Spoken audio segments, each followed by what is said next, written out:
केंद्रीय विद्यालय नामों के चैनल पर सबका स्वागत है। आज हम ऐसे विषय पर चर्चा करेंगे जिसे लेकर हर माता पिता और स्कूल जाने वाले हर बच्चा परेशान है। जी हाँ, आज हम चर्चा करने वाले हैं परीक्षा का सामना कैसे करें। इस बात पर चर्चा करने के लिए हमारे साथ हमारे दो खास मेहमान हैं। हमारे साथ हैं हमारे जाने माने doctor Netpreet Kaur, eminent educationist, ABC college Guwahati.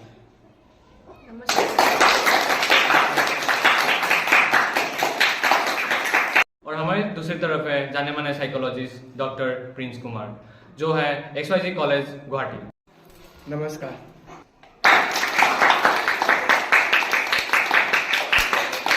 पहला क्वेश्चन है नेतप्रीत कौर जी से। मेरी बेटी भी स्कूल जाती है और इस बार वो 12th के एग्जाम में अपियर होगी। आजकल बच्चे एक दूसरे से आगे बढ़ने के लिए डिप्रेशन में भी चले जाते हैं, तो इसका सोल्यूशन क्या है और इससे पेरेंट्स कैसे कोप अप करें? देखिए आयुष देव जी, आपका जो सवाल है वो आज के टाइम का सबसे बड़ा सवाल है।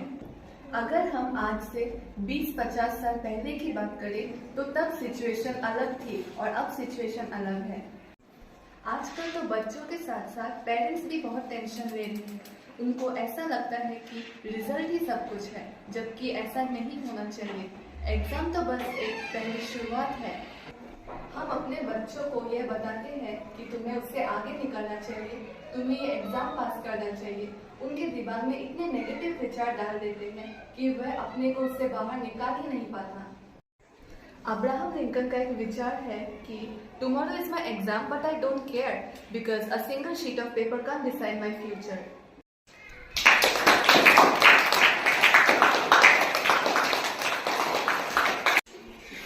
फेल होना या कम मार्क्स आने के बाद पेरेंट्स को अपने बच्चों को बिल्कुल भी डांटना नहीं चाहिए, बल्कि उनका जैसा परफॉर्मेंस है उन्हें सेलिब्रेट करना चाहिए और उसी के बेस पर उन्हें आगे गाइड करना चाहिए।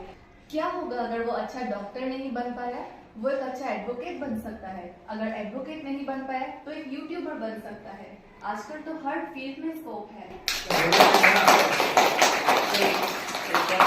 नेतप्रीत जी, आपने हमारी एक बहुत बड़ी टेंशन बहुत आसान तरीके से समझा दी। अब हमारे ऑडियंस से आपसे क्वेश्चन पूछना चाहती है। नमस्कार, मेरा नाम ऋषि पटवारी है और मैं क्लास 6 में पढ़ती हूँ। मेरा यह सवाल है कि हम बच्चे लगातार बढ़ते पैटर्न की टेंशन से कैसे फ्री रखें? मैं गुजारिश करूंगा हमारे दूसरे मेहमान से कि वो इस क्वेश्चन का जवाब दें। देखिए आयुष जी, ऑडियंस का सवाल बिल्कुल सही है। आज एजुकेशन के फील्ड में इतने सारे एक्सपेरिमेंट्स हो रहे हैं कि अंदाज़ा लगाना मुश्किल है कि कब पैटर्न पेपर का बदल जाए। हम सब तो ये भी जानते हैं कि आजकल मिड सेशन में भी एग्जाम का पैटर्न चेंज हो जा रहा है। एज ए साइकोलॉजिस्ट मैं यही कहना चाहूँगा कि इन सब चेंजेस का सीधा प्रभाव बच्चों के आत्मविश्वास पर पड़ता है। लेकिन मैं उनका धन्यवाद करना चाहूँगा कि उन्होंने न्यू एजुकेशन पॉलिसी के तहत ऐसे एजुकेशन पॉलिसी को बनाया जो कि लर्नर फ्रेंडली है और हर बच्चे उससे सीख पाए।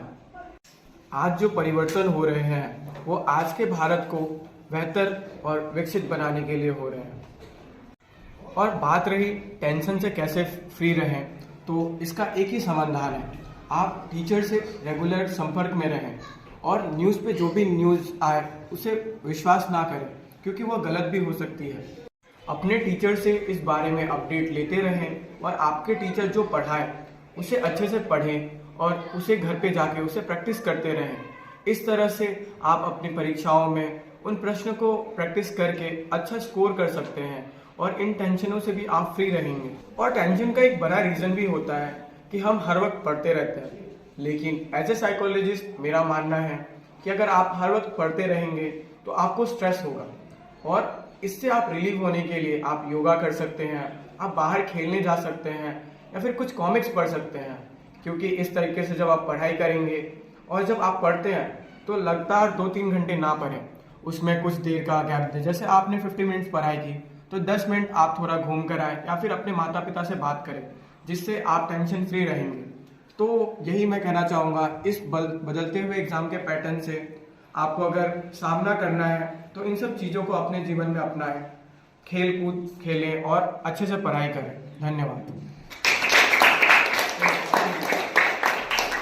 नमस्कार, मेरा नाम दिशा दरुद्दा है। मैं कक्षा 6 की एक छात्रा हूँ। तो मेरा सवाल ये है कि पढ़ने का सही समय क्या होता है? मैं अनुरोध करता हूँ हमारे मेहमानों से कि वो इसका जवाब दें। तो मैं ये कहना चाहूँगा कि आप अगर पढ़ते हैं दोपहर को या फिर रात को, तो ऐसा कोई पढ़ने का सही समय नहीं होता। आप जब भी चाहे पढ़ सकते हैं, लेकिन कुछ दिन तक अपने आप को उन परिस्थितियों में ढाल के देखिए। अगर आप दोपहर में पढ़ते हैं या फिर शाम को पढ़ते हैं, तो आप अगर 1 हफ्ते 2 हफ्ते पढ़ेंगे तो आपको खुद ही पता चल जाएगा कि आपको उस समय कितनी चीजें याद होती हैं। अगर आपके लिए वो बेहतर समय है तो आप उसी वक्त पढ़ सकते हैं। ऐसे कोई एक एग्जैक्ट टाइम नहीं होता कि आपको उसी टाइम पढ़ना है। जैसा कि मैं बताऊं, मैं जब अपने बचपन के दिनों में पढ़ा करता था तो मुझे दोपहर के समय में ज़्यादा याद होता था। नमस्कार, मेरा नाम हितार्थी है और मैं क्लास 6 में पढ़ती हूँ। मेरा सवाल ये है कि हमारे पेरेंट्स हमें दूसरे के साथ कंपेयर करते हैं, ऐसा क्यों होता है? इस बार मैं हमारे दूसरे मेहमान नैनप्रीत कौर जी से इसका उत्तर जानना चाहती हूँ। मैं इस सवाल का जवाब सभी पेरेंट्स को देना चाहती हूँ कि वह अपने बच्चे को कभी किसी दूसरे के बच्चों के साथ कंपेयर ना करे, क्योंकि हर बच्चा अपने आप में अलग होता है। आपका बच्चा जो करना चाहता है, जो सीखना चाहता है, उसे आज़ादी दे। तभी उड़ता है जब उसे पिंजरे से आज़ाद किया जाए। तो हमें बच्चों को ये आज़ादी देनी चाहिए कि वे जो पढ़ना चाहे वे पढ़ सकते हैं।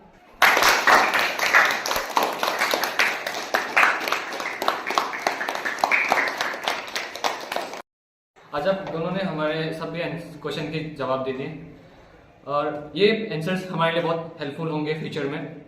और मैं आप दोनों से धन्यवाद देना चाहूँगा कि आप यहाँ पे आए और हमारे क्वेश्चन के जवाब दिए। फिर जल्दी मुलाकात होगी आपके मनपसंद चैनल के भी नाम के किसी और एक एपिसोड में। तब तक के लिए नमस्कार।